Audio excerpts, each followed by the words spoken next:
Canyon. That's where I long to be with my three good companions. Just my rifle, pony and me. Microciné, bonjour ou bonsoir, ça va dépendre de l'heure à laquelle vous allez découvrir cette nouvelle émission. Le 8 avril sort en salle un film, un documentaire, L'affaire Abdallah. C'est un film qui est réalisé par Pierre Karl, vous le connaissez, cinéaste, journaliste important. Et je remercie d'ailleurs Jean-Charles Canu, l'attaché de près de ce film, pour l'aide apportée à la conception de cette émission. Pierre Karl donc, a accepté de venir parler de ce film. Je rappelle quand même deux, trois mots. L'affaire Abdallah, c'est en rapport avec le militant libanais Georges Ibrahim Abdallah, qui a été incarcéré pendant plus de 40 ans, 41 ans même en France, je crois, et qui est sorti de prison il y a peu, à 74 ans. J'en dis pas plus parce que le film raconte ce pas plus, comme on dit, mais avant d'aller dans l'intériorité du film, première question que je pose à tous mes invités, comment allez-vous On enregistre le 11 mars, à quelques semaines de la sortie du film. Moi, ça va, mais le monde va pas très bien, hein. Ça, vous en êtes rendu compte, j'imagine. Ouais. Voilà, mais bon, le film sort. C'est un film indépendant qui a été réalisé, produit de manière assez compliquée, pas vraiment désiré par le système, on va dire, par le système en tout cas des grands médias. Et heureusement, au cinéma, il y a la possibilité de proposer ce genre de documentaire, ce genre de film enquête. Sur des Comment affaires de vous, terrorisme, sur des affaires de terrorisme ou d'antiterrorisme, mais traitées de manière non conventionnelle, ou en tout cas pas comme les grands médias le font. Vous parliez de financement. Est-ce que c'est quelque chose qui a toujours été un problème pour vous depuis un certain temps ou c'est assez récent? Non, non, non, quand on fait des films comme les miens avec ma productrice Annie Gonzalez, on a toujours, sauf au début, on a fait énormément d'entrées, donc on s'autofinançait, on va dire. Mais ça a été plus compliqué sur les derniers films, notamment le film sur la guérilla des FARC en Colombie, Ouais. Guérilla des FARC, l'avenir a une histoire, qui est sorti il y a 1 an et demi. Sur celui-ci, ça a été compliqué aussi parce qu'il y a beaucoup d'archives, beaucoup d'images d'archives, ça coûte cher. Et puis il y a un temps d'enquête et de montage long. Et donc pour arriver à un film un peu costaud, un peu sérieux, un peu documenté, très documenté, il faut des moyens. On fait pas ça sur internet, on fait pas ça avec peu de moyens. Et donc on a eu heureusement le soutien de près de 800 personnes qui ont mis de l'argent dans le film, des spectateurs, des potentiels spectateurs du film, quoi, des militants souvent, qui ont soutenu financièrement cette aventure. Alors, je pense que, de par, et connaissant très bien votre filmographie, je ne suis pas surpris qu'à un moment ou un autre, que l'affaire Abdallah, que ce personnage-là soit dans votre filmographie. Quand j'ai découvert votre film, moi, j'avais 10 ans dans les années 80. J'ai comme ça des petits souvenirs effectivement liés au Liban par le prisme des journaux télévisés, chose que l'on voit très souvent dans votre film. Mais il y avait une chose que j'avais complètement oubliée et c'est là où je veux en venir par rapport à ma question, c'était le nombre d'attentats dans la ville de Paris. Il y a même une carte à un moment qui représente le nombre d'attentats. Et là où je veux en venir, c'est que, est-ce que vous, lorsque vous avez, je ne pense pas que nous soyons de la même génération, mais lorsque vous avez commencé à travailler sur l'affaire Abdallah, est-ce que, en trouvant des archives, est-ce que ça vous a rappelé certaines choses ou est-ce que vous avez découvert certaines choses? Alors moi, oui, j'étais plus jeune que vous. Je suis plus vieux que vous, donc j'étais présent à Paris au moment des attentats, de la vague d'attentats de C'est ça. 1986. Et surtout, on l'avait attribué donc au groupe de Georges Abdallah, aux FARL, les Fractions armées révolutionnaires libanaises, par le biais d'un prête-nom qui s'appelait le CSPPA. Enfin bon, passons là-dessus. Mais en tout cas, les médias, les grands médias, et à l'époque, il n'y avait pas Internet, il n'y avait pas les réseaux sociaux, il n'y avait que la presse écrite, la radio, la télévision et quelques chaînes de télévision, pas beaucoup, tous quasiment attribués, je m'en souviens, ces attentats aux frères Abdallah, aux frères de Georges Abdallah, à Robert, à, à Maurice, à Émile et à son groupe armé, les FARL. Et à l'époque, moi, j'étais tombé dans le panneau comme tout le monde, quoi. Je voyais pas qui ça pouvait être d'autre, puisque les grands médias et Le Monde, qui était le quotidien de référence, qu'on présentait comme le quotidien de référence, c'était Quand le monde disait quelque chose, c'était quasiment parole d'évangile à l'époque. Et donc, je suis tombé dans le panneau, comme tout le monde, à cette époque, quand j'ai entendu parler de ces attentats. Voilà. Mais comment c'est ça le rapport aux archives a toujours été fondamental dans votre cinéma et là où je veux en venir, c'est comment, intégrer ces images d'archives afin, c'est des questions de cuisine interne, je l'avoue, mais afin de garder une espèce de dynamique dans le rythme du film, de pas, plomber le film de quelque chose de l'ordre du discours, mais vraiment de dire: «J'ai besoin de cinéma pour raconter cette histoire». Mais avec le travail de mon équipe, des gens avec qui je travaille, on a tellement contextualisé, ces attentats et on a, documenté cette fake news, si bien que quand arrivent les images, de l'INA, les archives de l'Institut national de l'audiovisuel, qui racontent, comment dire? Qui attribuent ces attentats donc au Farl et à Abdallah, on les voit nous spectateurs, on les voit différemment.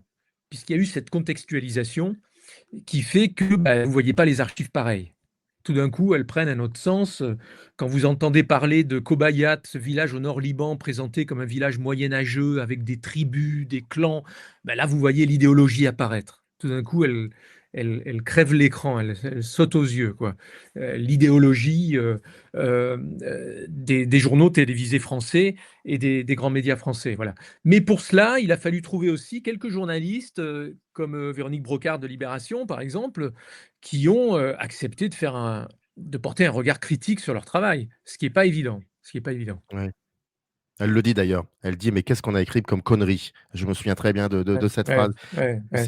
C'est mais alors, c'est là où c'est, particulièrement intéressant aussi, c'est que, le film s'ouvre sur quoi? Le film s'ouvre sur vous et Rima Hassan. Vous allez tous les 2 visiter, Georges Ibrahim Abdallah quand il était encore en prison et il y a une chose qui m'a marqué dès le début et c'est pas anodin, c'est le fait que pour y accéder, pour aller vers lui, il faut passer par différentes pièces.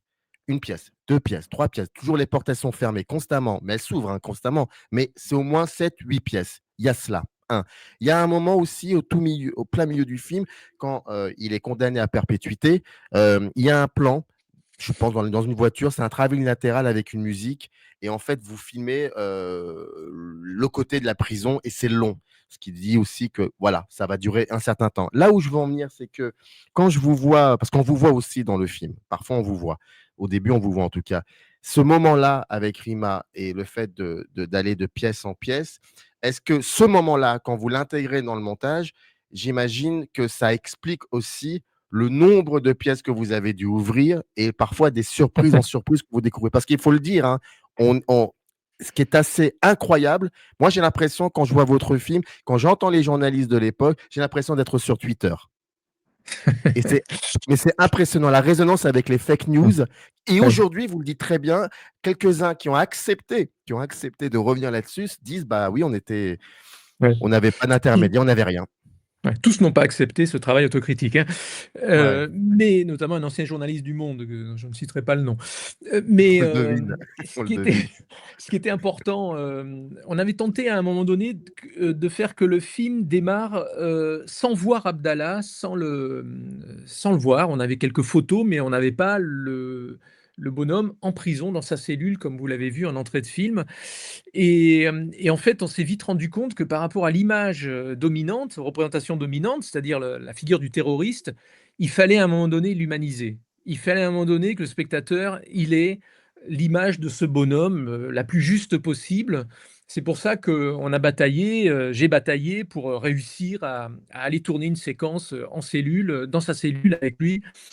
Et donc on a obtenu ces quelques 10 minutes, dans sa cellule où on voit, une sorte de sage, un type qui est tout à fait normal, et qui est pas «déshumanisé», comme souvent c'est le cas de la figure des «terroristes» entre guillemets dans les grands médias.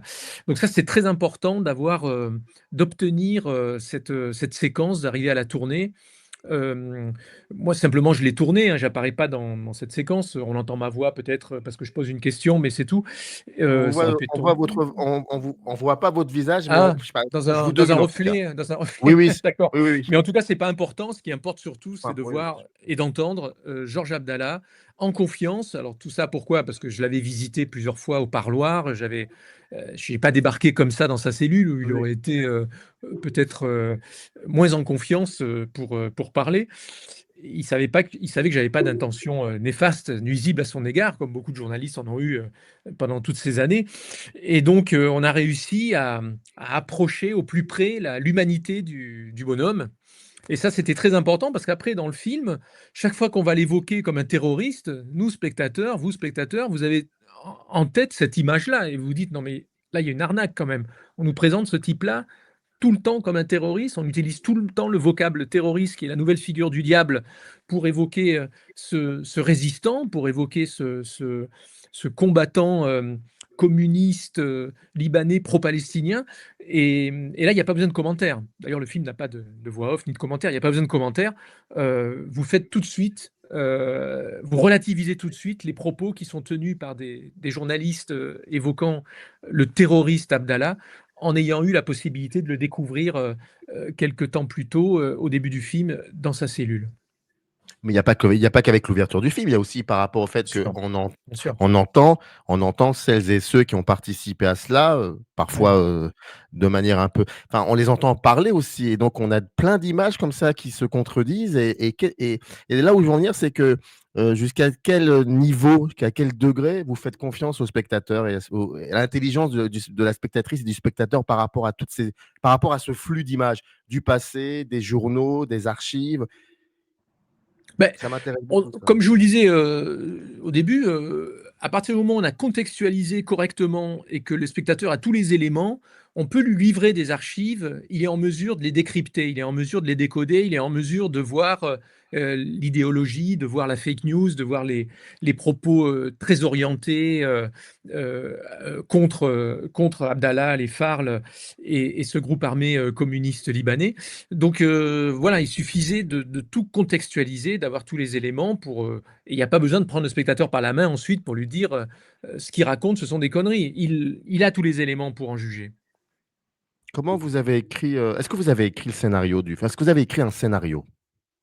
Il y a eu un dossier qui a été écrit, mais qui a été d'ailleurs envoyé à la région Occitanie pour obtenir des financements et qu'il a obtenu le film d'ailleurs. Donc le dossier racontait ce film enquête et cette volonté de documenter cette histoire de détention hors norme. Après, s'agissant d'un documentaire, et c'est tant mieux, vous avez d'énormes surprises pendant le tournage. On ne savait pas qu'Abdallah allait sortir de prison. Moi, j'étais plutôt parti sur un scénario où cet homme-là, ce combattant-là, ce militant-là, était condamné à la peine de mort lente, à finir sa vie en prison, comme ça arrive aux États-Unis et comme ça commence à arriver en France, au mépris d'ailleurs des conventions européennes. Donc le scénario initial était plutôt sombre, était plutôt noir, et on a eu cette incroyable scène de fin, sa libération, l'espoir qui renaît quand il sort, et puis cette scène où il arrive à Beyrouth et où il est debout, combatif, chose auquel on s'attendait pas forcément. Et ça, c'est le plaisir du film documentaire, c'est de laisser les choses ouvertes. Enfin, c'est que le scénario soit pas verrouillé, c'est qu'on soit le plus sensible, attentif au réel. Et le réel, voilà ce qui s'est passé. Il s'avère qu'une mobilisation militante, que, qu'un avocat, d'autres facteurs ont contribué à ce que finalement il soit libéré. Mais on ne savait pas du tout comment allait se dérouler l'arrivée de Georges Abdallah sur le sol libanais à l'aéroport de Beyrouth le 25 juillet dernier, 2025, et on ne savait pas qu'il allait faire cette déclaration. Ça, c'est les bonnes surprises du documentaire, quoi. C'est d'être surpris, étonné, et de laisser l'imprévu, de laisser l'inattendu rentrer dans le film. Est-ce que c'est à ce moment-là que le film vous dit en quelque sorte: «C'est bon, on peut Oui, s'arrêter là»? oui. Quand on a vu cette déclaration, on avait mis une caméra à Beyrouth, on a vu cette déclaration, on s'est dit: «Bon, ben là, c'est voilà, c'est presque un happy end». Si Mmh. c'était un film américain, c'est presque un happy end et ça n'était pas parti pour être un happy end.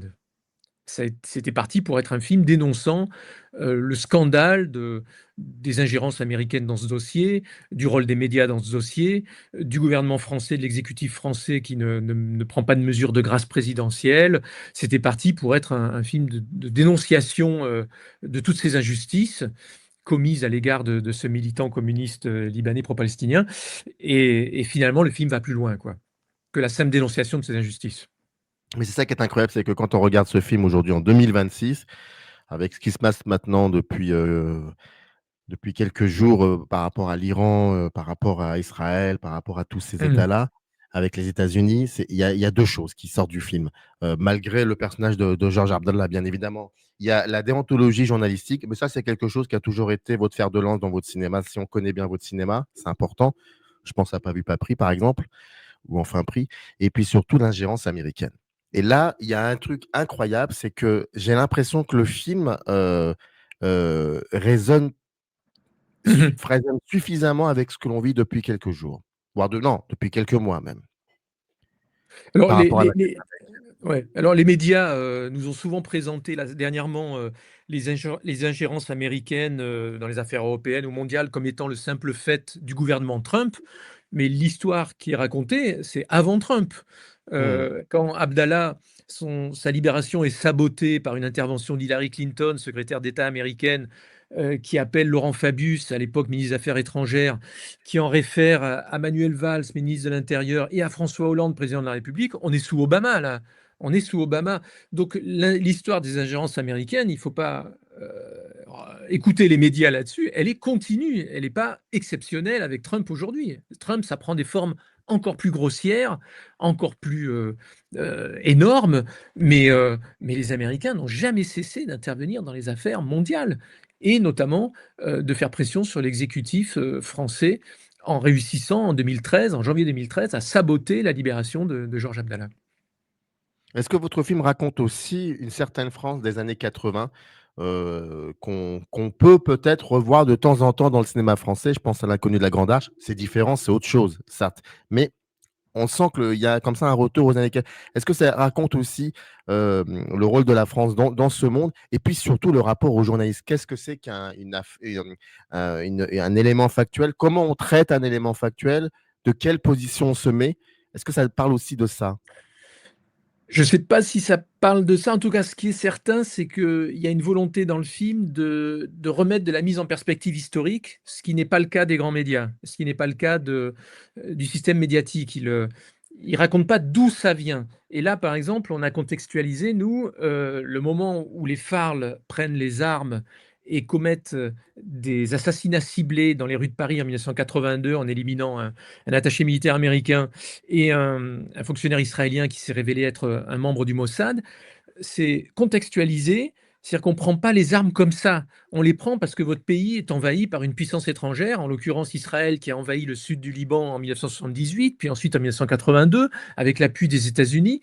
Donc ça, c'est très important, ça nous semble très important de recontextualiser ce qui s'est passé dans ces années fin 70, début des années 80, pour comprendre pourquoi des militants communistes décident de faire quelque chose en allant jusqu'à des actions très radicales comme des assassinats ciblés, qui sont des actions pour moi de résistance claires et nettes. Mais si vous racontez pas ça, on a l'impression que ce sont des gens sadiques, que ce sont des gens méchants, ce sont des gens qui ont envie de faire du mal. Et ça, c'est la grande arnaque. Tous les mouvements de résistance sont en réaction à des systèmes, à des situations d'oppression, d'exploitation, de répression. C'est toujours une réaction, c'est pas une action, c'est une réaction.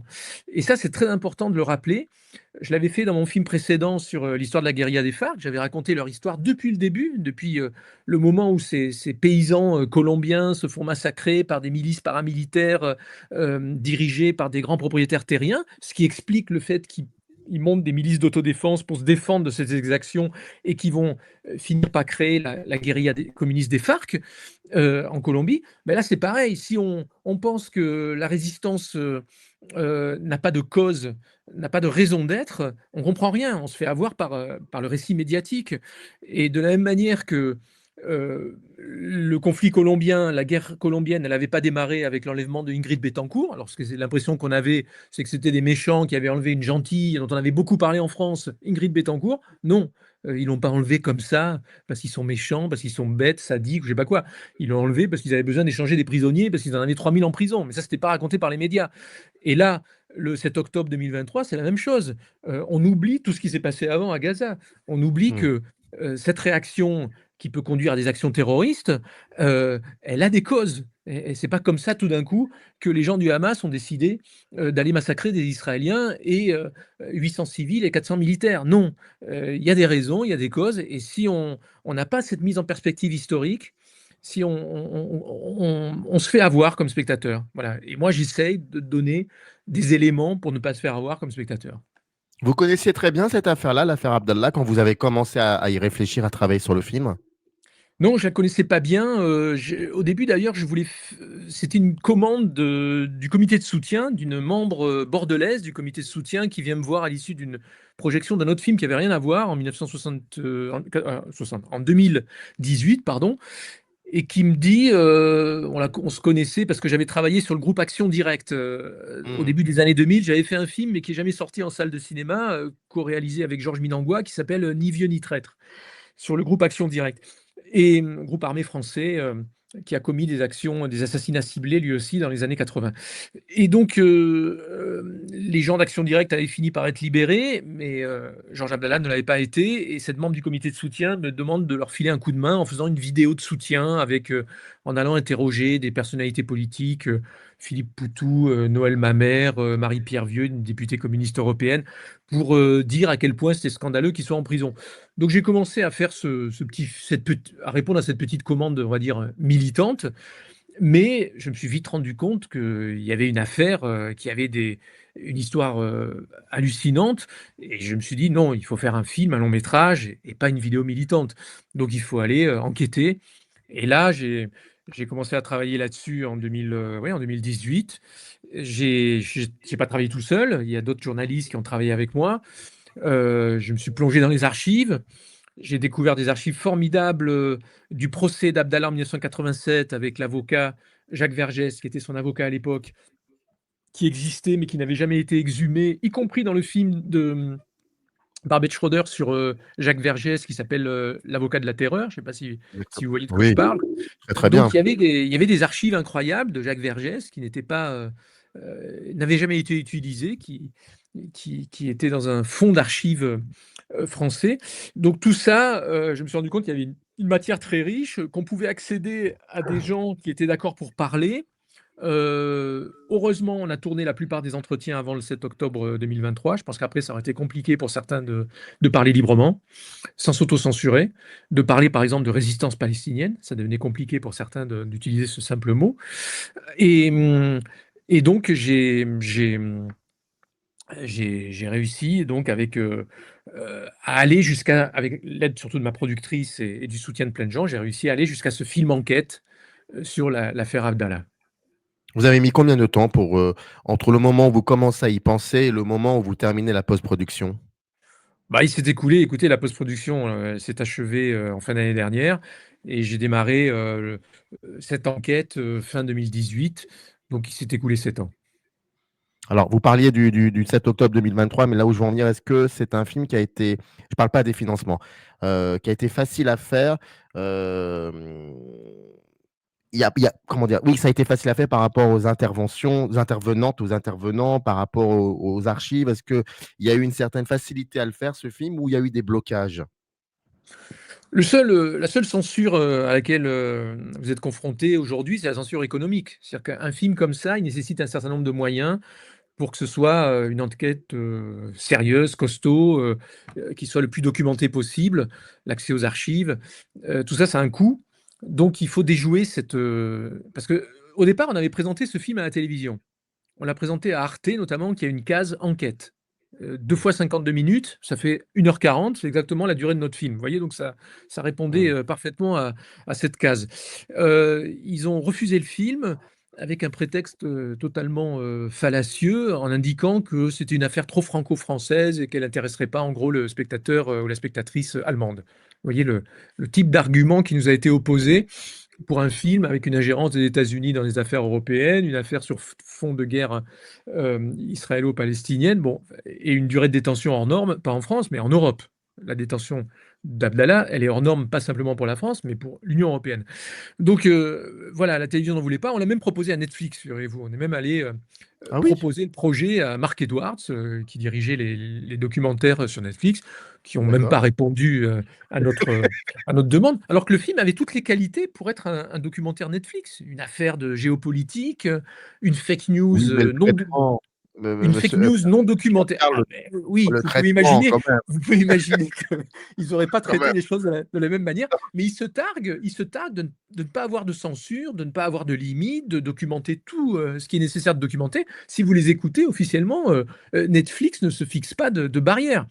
Je peux vous Mmh. dire que ce projet, il les a pas intéressés, hein, montrer les États-Unis comme ça, Je suis pas étonné. montrer les voilà.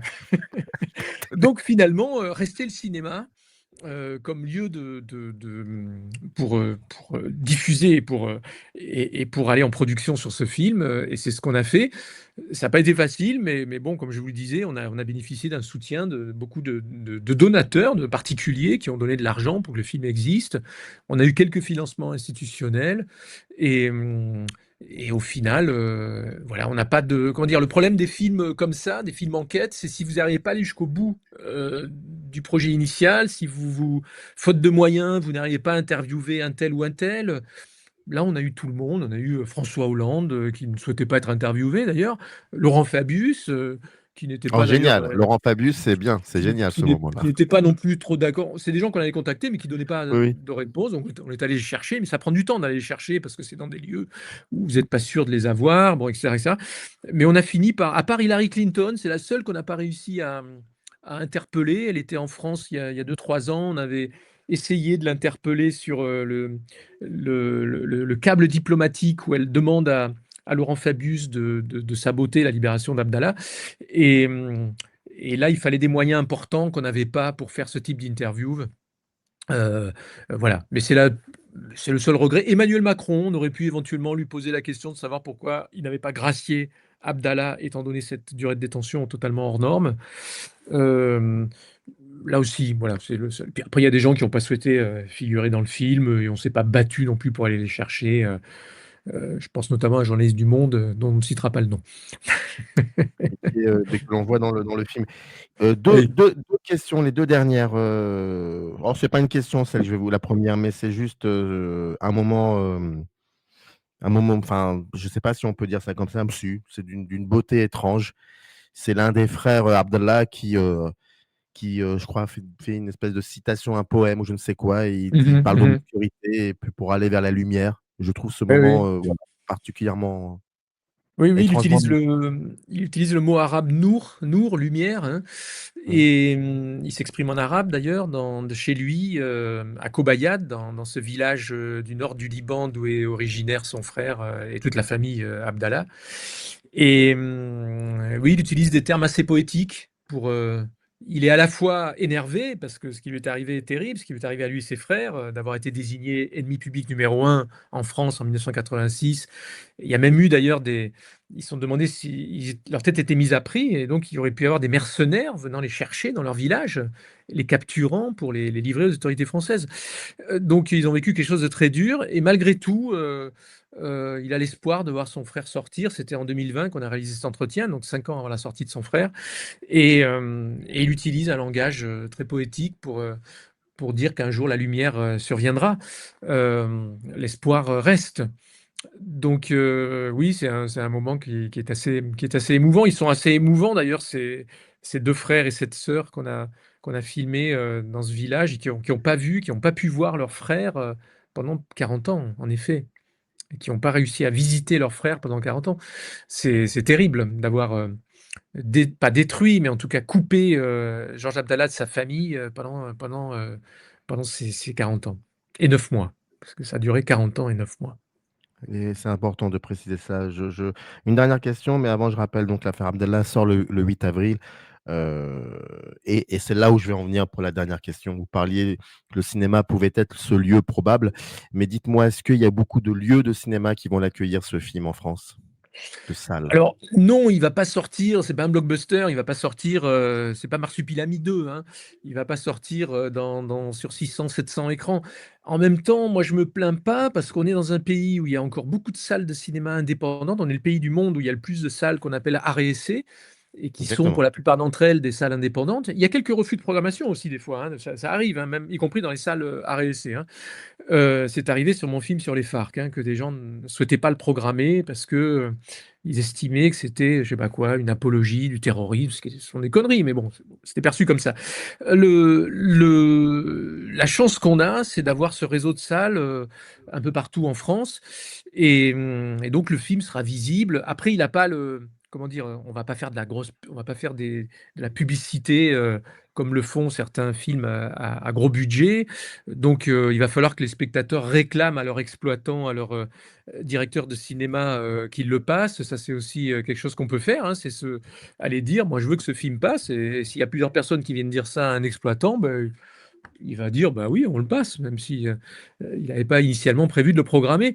Donc il y a une marge de manœuvre, et il y a quelques documentaires qui ont fait de grosses entrées en France, ces dernières années. Je pense au film de Gilles Perret, je pense au Oui. film de Yannick Kergoat, Personne n'y comprend rien sur l'affaire Sarkozy-Kadhafi, qui est plus un film enquête lui aussi. Heu donc les films de Kawouter Benania, enfin il y a des films qui ont bien marché, des films documentaires et il y a un public. C'est sûr que c'est pas la puissance médiatique des grands médias, des réseaux sociaux, c'est pas ça. Mais, je pense que l'empreinte, la marque est plus forte. Quand vous voyez un film dans le noir pendant 1h40, que vous n'êtes pas sollicité par, des réseaux sociaux, par, votre téléphone, si c'est encore le cas, bah, vous en sortez avec, une empreinte qui est, je pense, assez forte. Voilà et ça, c'est quand même précieux et il faut essayer de le conserver, cette exception culturelle française, c'est-à-dire d'avoir toutes ces salles à réessai où on peut voir des films indépendants.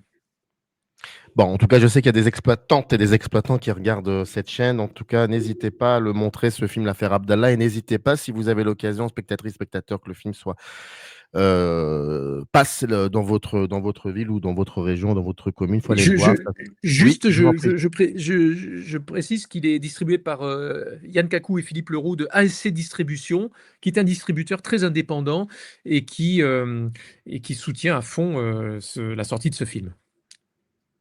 Qui sort le 8 avril. Merci beaucoup, Pierre. Je sais que vous êtes en montage actuellement. Merci en tout cas de nous avoir consacré un peu de temps. C'était vraiment un plaisir. Merci à vous. Merci à vous, merci et puis à une prochaine peut-être. J'espère. Générique. Upper rise in the canyon, that's where I long to be, with my 3 good companions, just my rifle, pony and me.